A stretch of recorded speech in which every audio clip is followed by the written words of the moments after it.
Permit ലംഘിച്ച് service നടത്തിയതിന് 1 മാസമായി ഗതാഗത വകുപ്പിന്റെ കസ്റ്റഡിയിലായിരുന്ന റോബിൻ ബസ് വിട്ടുകൊടുത്തു. ബസ് വിട്ടുകൊടുക്കാൻ പത്തനംതിട്ട ജുഡീഷ്യൽ മജിസ്ട്രേറ്റ് കോടതി ഇന്നലെ ഉത്തരവിട്ടിരുന്നു. കഴിഞ്ഞ മാസം 24-ന് പുലർച്ചെയാണ് ബസ് പിടിച്ചെടുത്തത്. അഖിൽ ഷാ അൻസാർ ചേരുന്നുണ്ട് വിവരങ്ങളുമായി തിരുവനന്തപുരത്ത് നിന്ന്. അഖിൽ ഷാ, ഈ പിഴയടച്ചതോടുകൂടി ബസ് വിട്ടുകൊടുത്തിട്ടുണ്ട്, നിരത്തിലേക്ക് എന്ന നിലപാടാണ് ഉടമയ്ക്ക് എന്ന് മനസ്സിലാക്കുന്നു. പക്ഷേ ഈ വിഷയം വീണ്ടും കോടതിയുടെ പരിഗണനയ്ക്കും വരുന്നുണ്ടല്ലോ ഉടൻ തന്നെ. അഖിൽ ഷാ,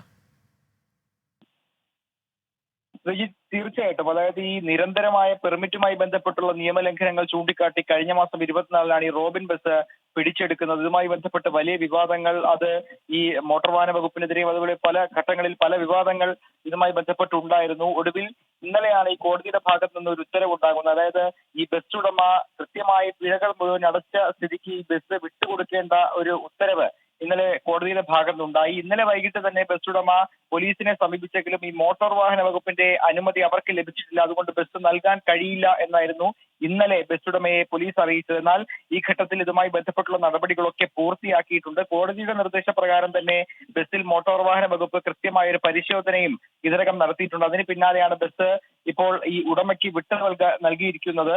നിലവിലെ നിയമപ്രകാരം മാത്രം സർവീസ് നടത്താനുള്ള ഒരു അനുമതി ആണ് നിലവിൽ ഈ റോബിൻ ബസ്സിനുമായി ബന്ധപ്പെട്ടുള്ള പെർമിറ്റിനുമുള്ളത്. അല്ലെങ്കിൽ ഇതുമായി ബന്ധപ്പെട്ട് ഏതെങ്കിലും തരത്തിലുള്ള നിയമ ലംഘനം ഇനിയുണ്ടായാൽ കടുത്ത നടപടി ഉണ്ടാകും എന്ന് തന്നെയാണ് മോട്ടോർ വാഹന വകുപ്പിന്റെയും ഒരു നിലപാടെന്ന് പറയുന്നത്. എന്തായാലും കോടതി ഈ കേസ് വീണ്ടും പരിഗണിക്കാനിരിക്കുകയാണ്. അഖിൽ ഷാ അൻസാർ തിരുവനന്തപുരത്ത് നിന്ന് വിവരങ്ങൾ നൽകുകയായിരുന്നു.